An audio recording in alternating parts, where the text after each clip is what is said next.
It's a beautiful day in the neighborhood.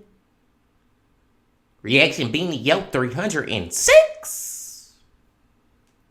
Day in the neighborhood. My brothers and sisters, we have hit over 800 subscribers, y'all. And to all the recent subscribers out there, all the new people joining the family, I just want to say, I love y'all, and I thank y'all, and I appreciate y'all so much for hitting that subscribe button.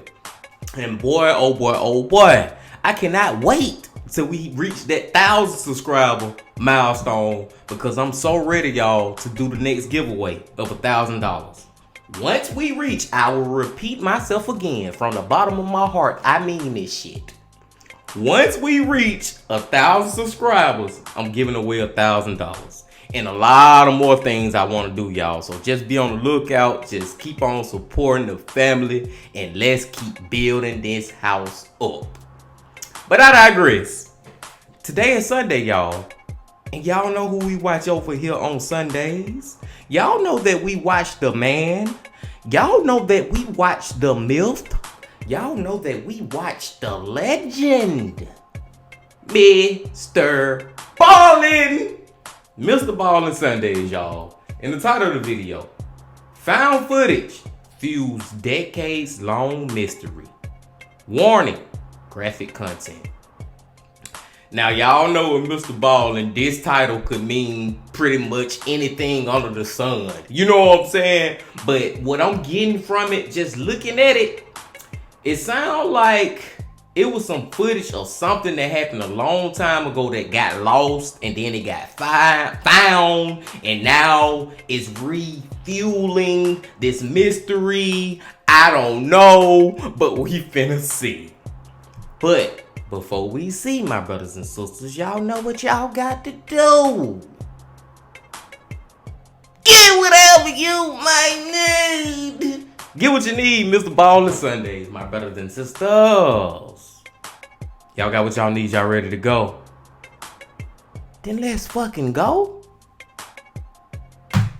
In 1969, an adventure magazine reporter named Milt Macklin flew to New Guinea with his film crew to shoot a documentary about a missing person who had gone missing in that area. Milt's hope was he was actually going to find this missing person and capture it on film, really pushing his documentary over the top. But despite shooting all this footage and looking all over the place, they never found the missing person. And so Milt ultimately went back home and just put all the footage in storage, never even watched it. Well, 40 years later, that footage got pulled out of storage because another crew wanted to make a documentary about this missing person, and when they watched this footage, they found something totally unbelievable on it. And so today, I'm gonna tell you the story of what they found, and then more importantly, what it revealed about this missing person.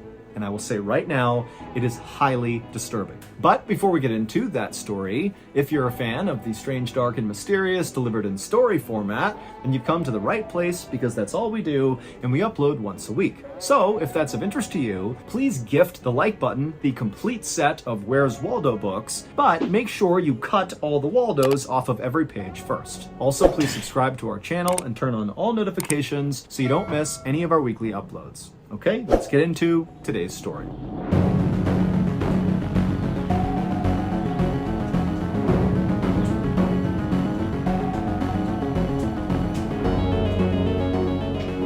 Balling! On the morning of Saturday, November 18th, 1961, a 23-year-old man named Michael Rockefeller reached down and grabbed the pull cord that was connected to the outboard motor that was on the boat that Michael was riding in.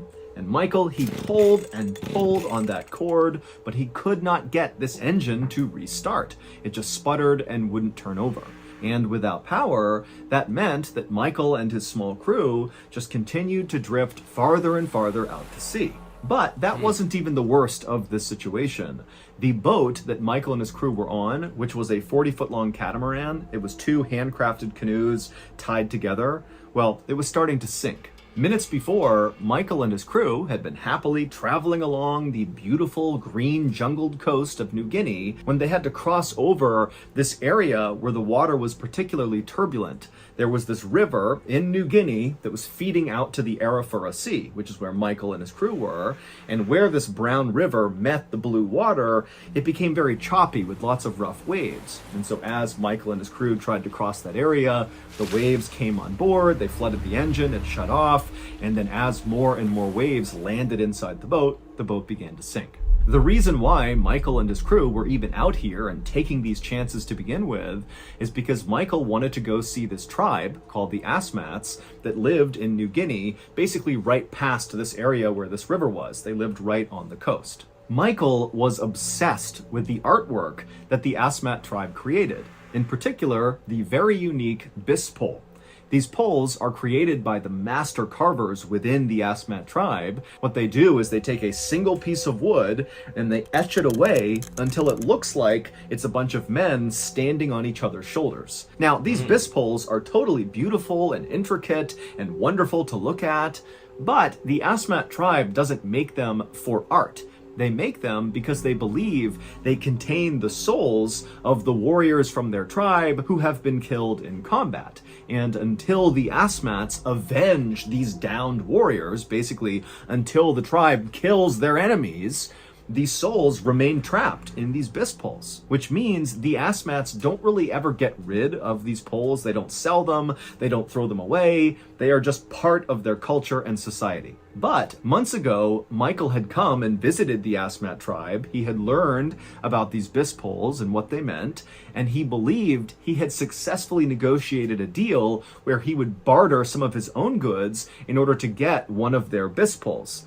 But even though Michael gave them all the things he had offered, they had not in return sent the bis pole. And so now Michael was coming back to hopefully be able to claim the bis pole and take it with him. But as Michael sat in his sinking catamaran, watching the muddy shores of New Guinea get farther and farther away as he drifted farther and farther out into the Arafura Sea, the last thing on his mind was the bis pole. He needed to figure out what they were going to do. Michael's crew consisted of 3 other people.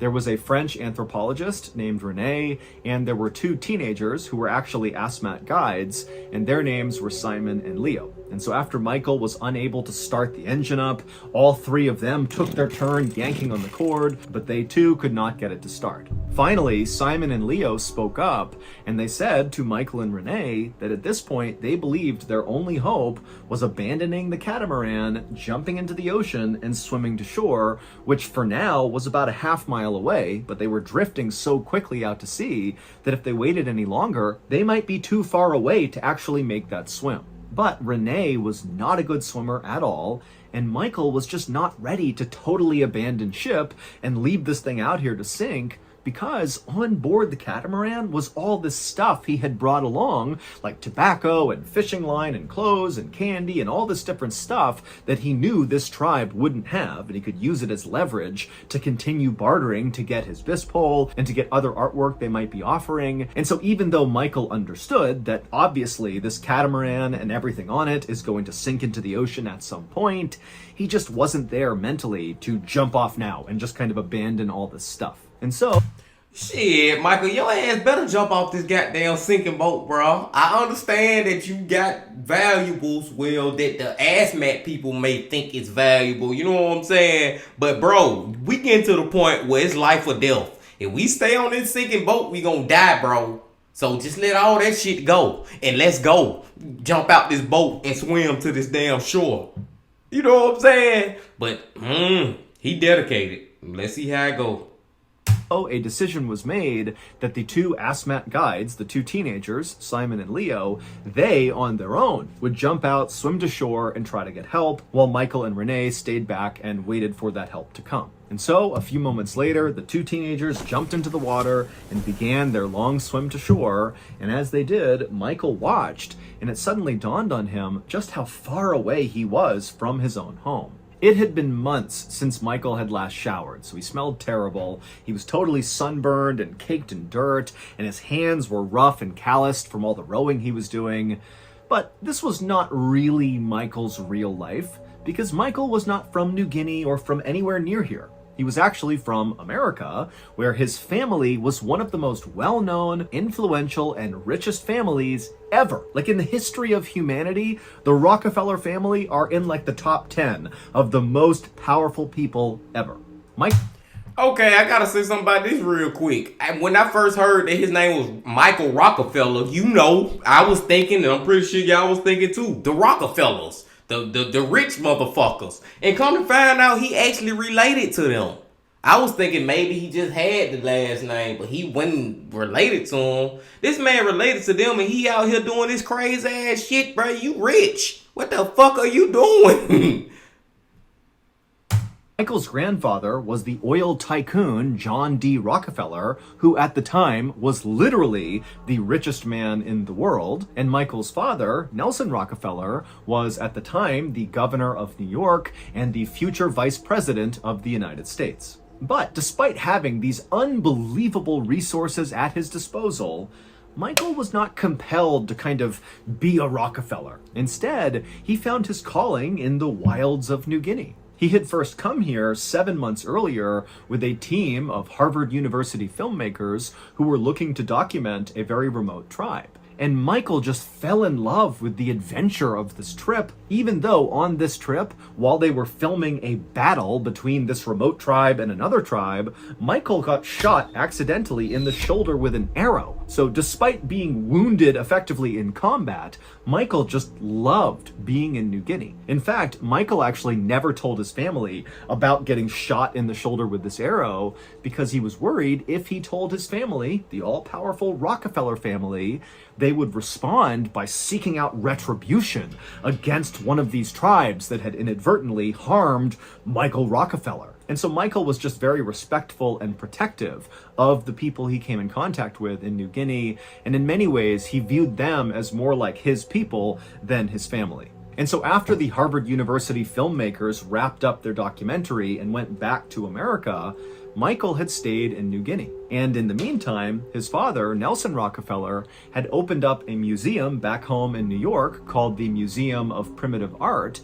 and what it displayed was artwork from places like New Guinea. Now, this was the early 1960s, and so many Westerners viewed natives of New Guinea, like the people of the Asmat tribe, as being very primitive and backwards. And so as a result, there was a lot of people that were drawn to this new museum in New York just for the spectacle of it, to see what these primitive backwards people were creating.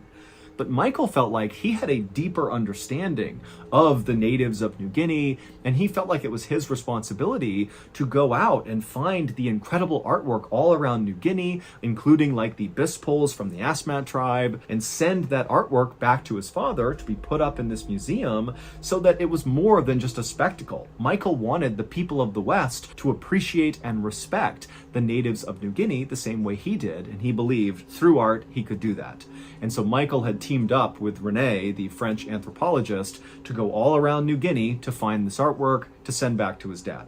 A few hours after Simon and Leo had leapt off the sinking catamaran and began their swim to shore, Michael and René had no idea if they'd even made it to shore. They hadn't seen anybody show up to rescue them, and so as far as they knew, they had no idea how close they were to being rescued or not. And as they looked down, they saw their catamaran was sinking lower and lower in the water. And so at some point, Michael and René just grabbed buckets and began bailing the water out of the catamaran, which was totally useless. The water was coming in way too quickly, but they had nothing else to do, and so they're bailing the water out, and then a rogue wave comes through and flips the entire catamaran over, sending Michael and René into the sea.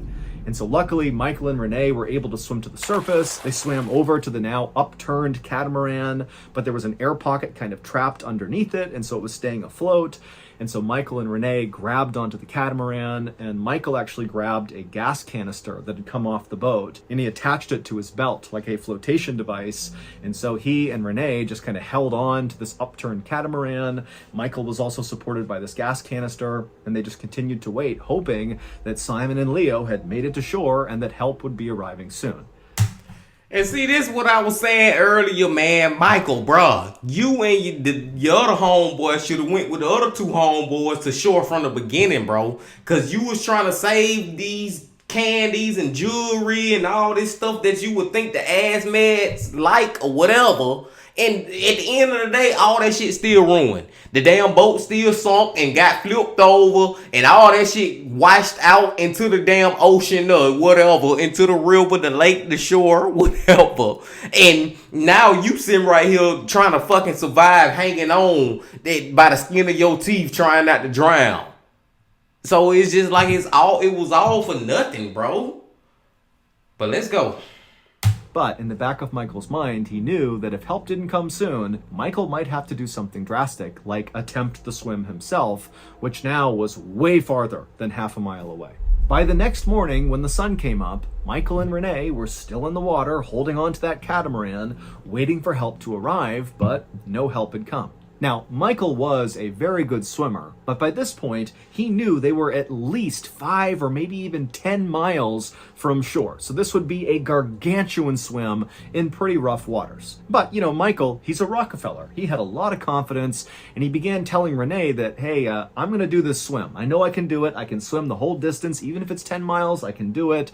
You're going to have to just hang tight. It's going to take a while, but I'll get us help. Renee begged Michael not to go, but Michael said, I have to do something, otherwise we're gonna die out here. And so all Renee could do was watch as Michael stripped off some of his clothes and attached another gas canister to his belt to give him a little bit more flotation. And then Michael shook Renee's hand, and then right around 8 a.m. on Sunday, November 19th, 1961, Michael began the swim. About 12 hours later, so that night, while Renee is still just holding onto this catamaran, hoping help is going to come soon, suddenly, kind of without warning, the sky suddenly erupted with this incredibly bright flame. And what it was a plane flying overhead that had spotted Renee and the upturned catamaran. They had fired a flare into the air to be like, hey, we see you, we're going to send help. And then just a couple of hours later, a boat came around and picked Renee up. And when Renee climbed on board, he was so relieved, and he asked the captain, hey, did Michael Rockefeller tell you I was out here? Is that why you knew I was here? And the captain said, no, we were told by 2 teenagers, 2 guides, Simon and Leo, that you were out here. No one's heard from Michael. Now, you need to remember that Michael Rockefeller was a Rockefeller. And so as soon as Renee heard, oh my goodness, we don't know where Michael is, and he told the captain that Michael had begun this unbelievably long swim to shore to get help, it was like suddenly a bomb had gone off in the Rockefeller family, and they committed all of their money and their resources and their influence to launch the biggest manhunt basically ever to find Michael. They dispatched ships and helicopters and planes. They got in touch with the US Navy and got them to be fully involved. I mean, they looked everywhere for weeks, but they could not find Michael. This search for Michael would continue for years. Now, it wouldn't be as intense as the first few weeks, but there was always somebody or some entity looking for Michael around the area where he had begun that swim. But by 1964, so 3 years after Michael had begun the swim to shore, the Rockefeller family finally accepted that Michael had to be dead, that he had to have drowned on that 5 or 10 mile swim to shore.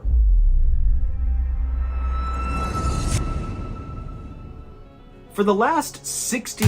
And there go MrBallen with his commercial. But I agree, man. Like, bro, if this man was trying to swim to shore from 5-10 miles out and he didn't show up, it's safe to assume that he died by drowning. Like, it's safe to assume that's what happened. That's what happened to him. And these Rockefellers, they got all the money in the damn world, so they did all the best they could do to try to find him. But this is a simple one to me. Like a blind man can see that what happened to him is he got drowned, man. But you know one thing that's even more crazy, my brothers and sisters?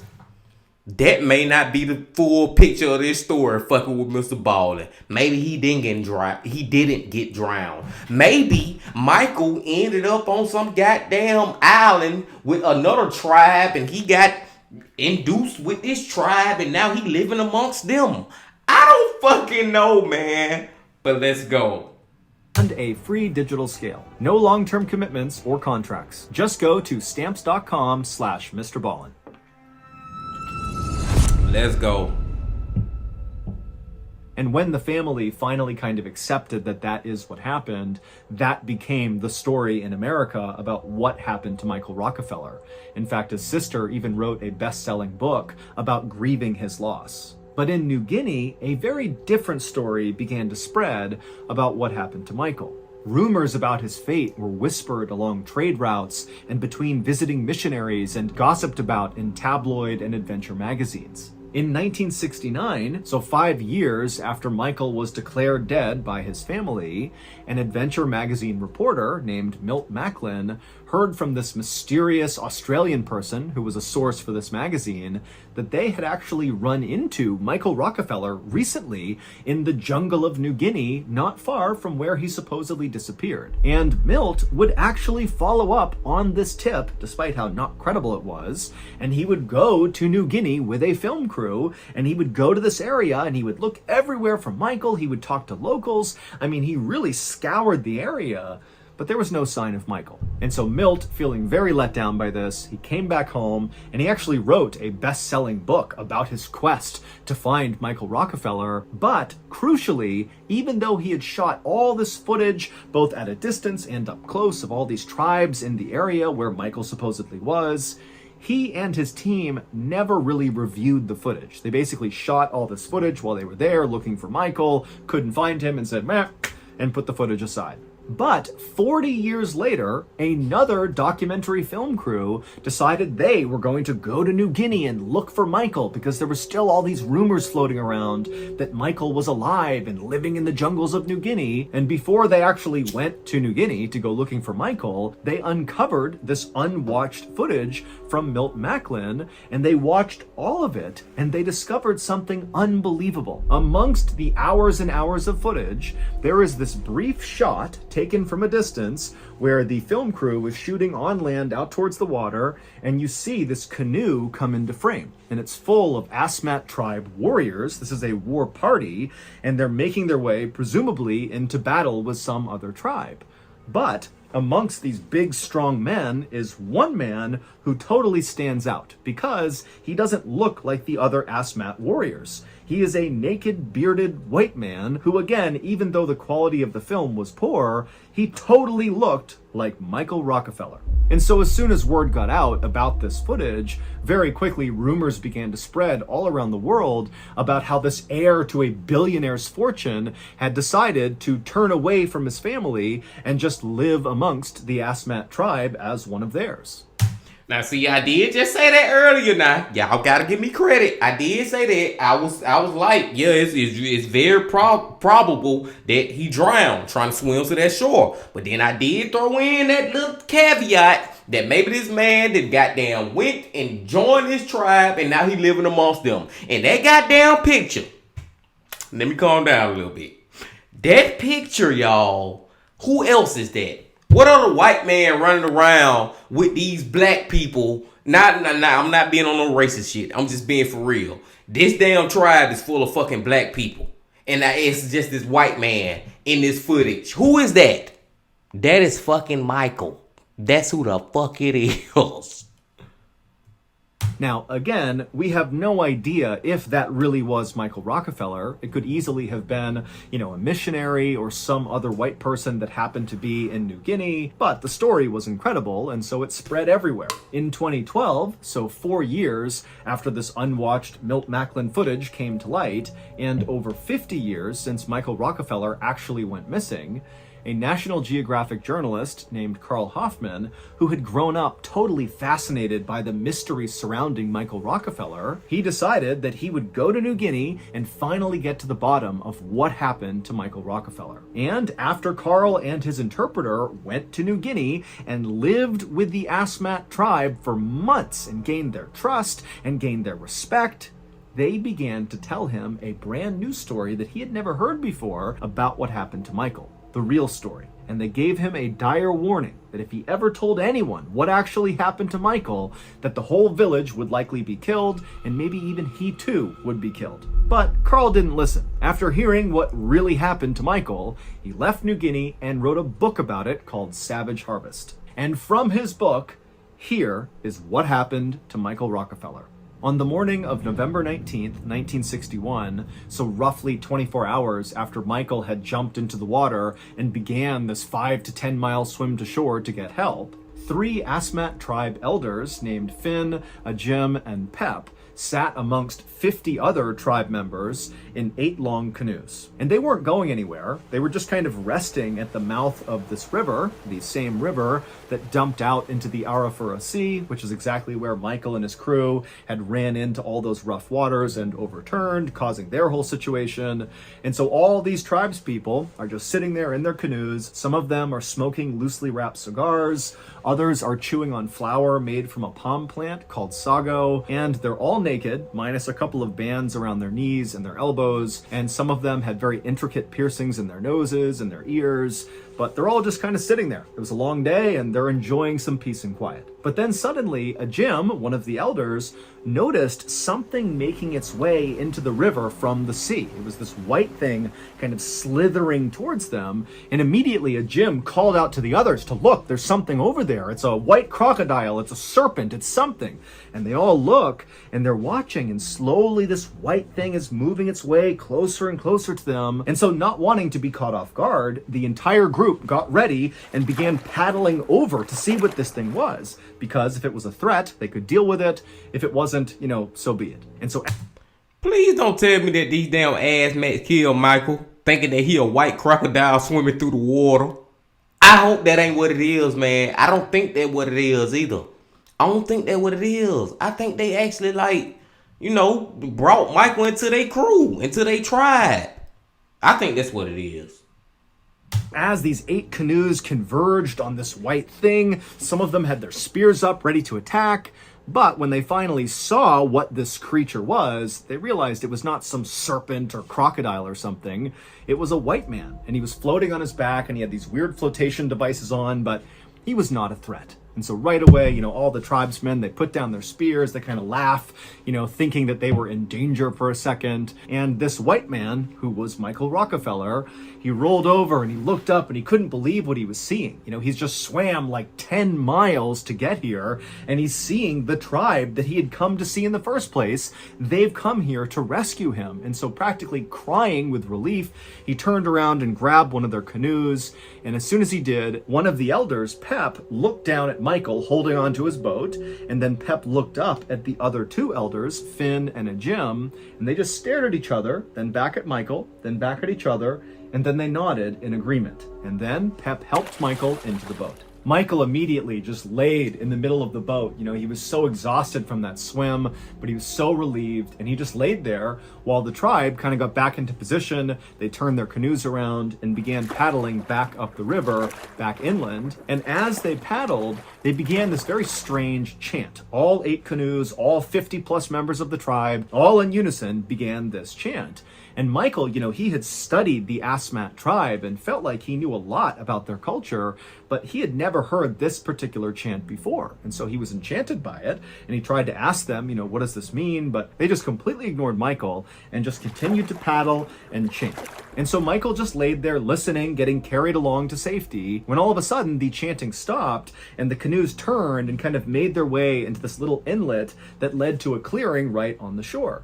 And so Michael noticed they were slowing down, and so he kind of barely got up and looked over the edge of the canoe to see if they were at their village. But when he looked up, he saw there was no village in sight. It was just this clearing out on the shore. And right away, Michael's like, well, I hope we're going to the village soon, because I have to find someone who can get in touch with the authorities, who can then go and rescue Renee, and hopefully find Simon and Leo as well. And so, okay, now it sounds like these damn ass man's taking this man to his death. It sound like all that cheering and whatever the fuck they was saying while they was rowing him in English terms. It sound like they was saying, we finna kill this motherfucker. For real, man. Cause they ain't taking him back to the village. Where the hell they taking him? They finna go sacrifice his body on the hill. or something. Oh, man. So Michael began trying to ask the men in his canoe if they would help him, but there was, of course, a massive language barrier, and neither side really understood the other. And then at some point, one of the men from the Asmat tribe just began laughing at Michael. And when he did, the majority of the rest of the tribe looked over, saw what was going on, and they too began laughing at Michael. And so Michael had no idea what was going on. And then before he could do anything else, the entire tribe stopped laughing, and it was like in an instant they were back into that rhythmic chanting as they slowly began making their way out of their canoes, making their way onto shore. And so Michael began to sense that something was wrong, and instead of getting out of the canoe with the rest of the tribe, he kind of instinctively laid back down on the canoe, almost like he was trying to get away from them. And when he did that, the tribesman who had first laughed at Michael, he stood right over Michael as he's doing this chant, and he smiled at Michael, and then he raised his spear and he drove it into Michael's side. And the second he did that, other members of the tribe raised these horns they were carrying and began blasting into their horns. And so Michael, he's screaming out in pain, but he's got no strength to defend himself. And so he kind of like rolled over onto the other side on this canoe, kind of trying to protect himself. And when he did that, the guy just lifted his spear again with a big smile on his face and drove it into Michael's other side. After the man pulled the spear out, Michael, who's in horrible pain, managed, perhaps with his adrenaline, to pull himself up and over the side of the canoe. So he kind of fell out onto the mud, and he tried to stand up to get away from them, but there was nowhere he could go. And so as he's kind of fumbling in the mud, two of the tribesmen walked up behind him, grabbed him under the arms, and they began carrying him across the clearing towards the jungle. And as they walked, that rhythmic chanting continued, and periodically Michael would hear someone blast on their horn. And so Michael was dragged across the shoreline into the jungle, and then finally to another clearing in the jungle, not anywhere near their village. And Michael was positioned in the middle of this clearing and put on his knees. And so Michael, he's kind of guarding his sides with his arms. He's incredibly weak. He's on his knees. The tribe kind of formed a circle around him, and they're continuing this chant. And then at some point, one of the tribesmen walked up to Michael, grabbed his head and pushed it forward, exposing the back of his neck. And then another tribe member walked in, and again, the whole time, this chanting is going on, horns are being blown, and this other tribesman comes up and he raises an axe and he brings it down on the back of Michael's neck. It would turn out the Asmat tribe knew who Michael was. They remembered him from his visit several months earlier when he had attempted to barter for their bis poles. And they had been totally offended that this rich white man had shown up and thought he could just buy one of their sacred artifacts like it was some trinket to be put on display in a museum. And so they had held on to a deep hatred for him. That was why they didn't send their bis pole to him. They weren't going to give it to him. But when Michael had kind of magically floated into their river, and suddenly the Asmat tribe has him sitting in their canoe, the three village elders, Finn, Ajim, and Pep, they all just kind of looked at each other and nodded in agreement that they were going to ritualistically kill Michael to avenge the deaths of many of their fallen warriors that those bis poles apparently contained the souls of. Because... What the fuck? What the fuck? So that's why they killed him? Because they think that killing him can revive all these people, that these bis pole spirits? And I feel bad too, y'all, man. I feel bad, man, because I was joking earlier about the chant was, we gonna go kill this motherfucker, and come to find out that's exactly what the shit was. This was like from the time they picked Michael up out that water, the whole game plan was to go kill that man. Damn. Because many of their warriors had been killed by white men in the past, and so Michael was going to be their way to avenge their souls. And so that chant that Michael heard them all saying, that was the chant they did when they performed this execution ritual. Except they didn't just kill Michael. After one of those tribesmen brought the axe down on the back of Michael's neck, another tribesman walked up and grabbed Michael's hair, pulled his head back, and used a knife to slash at his throat to actually remove his head. And then after his head was removed, again with all the chanting continuing in this circle the whole time, members of the tribe came up and began cutting Michael's body absolutely to pieces, separating his organs and his flesh and his bones into different piles, and then very quickly they got a fire going and cooked and ate Michael. And of all the parts of his body that were eaten, his brain was apparently the most important, and so only Finn, Ajim, and Pep, the three elders, were allowed to eat the brain. And then finally, after they had finished eating and took all the remaining meat that had not been consumed, and they put it into their pouches to eat later, Finn, one of the elders, took Michael's skull, and he would bring it back to the village, and he would cover it in banana leaves, and he would paint it, and treat it like a trophy. A few days later, when that huge search party came through the area looking for Michael, the Asmat tribe knew they could never whisper a word about what happened to Michael, because if it got out, it's very likely that Westerners would want to retaliate against them. And so for decades and decades, their secret stayed safe until Carl Hoffman of the National Geographic heard the story and then wrote the book about it, Savage Harvest. But despite publishing this book and lots of people reading it, there was always some question about the credibility of the story, because remember, there's all this intrigue and mystery around Michael's story to begin with, and now we have this account coming from the Asmat tribe, and so no one really knew how legitimate it was. And so, to this day, the Rockefeller family, and generally speaking, authorities at large, still say that Michael Rockefeller drowned on his swim to shore trying to get help, and that's it. So that's going to do it. If you enjoyed today's episode, be sure to check out our podcast called the MrBallen Podcast, where we have literally hundreds more stories just like this one available for you to listen to right now, and many of them are exclusive to the podcast, so you can only get them on the podcast, not on YouTube. You can find that podcast exclusively on Amazon Music. My brothers and sisters, first of all, man, I wish that damn video, MrBallen, I wish this would have went on a little longer, because I don't feel like I got enough answers, man. Like, golly, man, what the fuck, bro? I'm just at a loss for damn words, bro, with this Michael shit, man. God damn. So, what do y'all think? Do y'all think that the man, that he did actually drown and that's it? Or do y'all believe that story? That he got fucking tortured by these Asmat people? I'm so at a loss for words, my brothers and sisters, man, that I think this is the first MrBallen that just got me stumped. Like, I don't know which way to believe. If he did, and that's why I feel bad, man, because I was joking about the shit. But if he did end up getting tortured like that, then Jesus Christ. Getting his body, oh my God, if that what they, and then getting his brains ate by the elders and all this crazy shit. I don't fucking know, man.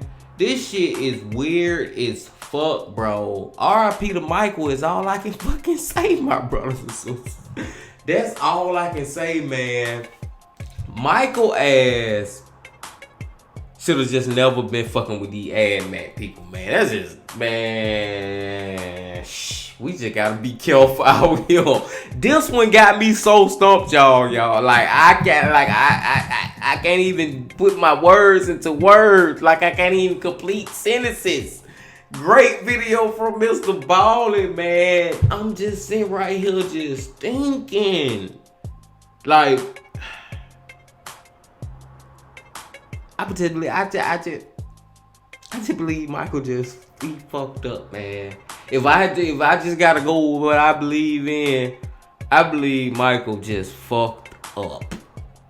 As far as dealing with this whole tribe, trying to get to know them, trying to get the damn sticks of the dead, falling Asmats, whatever. Like, oh man, I just feel like whatever theory you come up with in your head, at the end of the day, Michael, he fucked up fucking with these damn Asmat folks. This is crazy, my brothers and sisters. And I digress. I'm not gonna hold y'all no longer, because I'll just be sitting right here just mumbling and jumbling and being at a loss for words, man. All I can say is, like I said, another great video from the man, the myth, the legend himself, MrBallen. This is a crazy mystery. This is most definitely a crazy mystery. I hope y'all come on back tomorrow, man. And I hope y'all hit that like button, comment, subscribe, and do all that. I'm telling y'all, man, this one here, I don't really know what to say for it. I'm at a loss for fucking words. Like, I want to say something, but I don't know what the fuck to say, my brothers and sisters.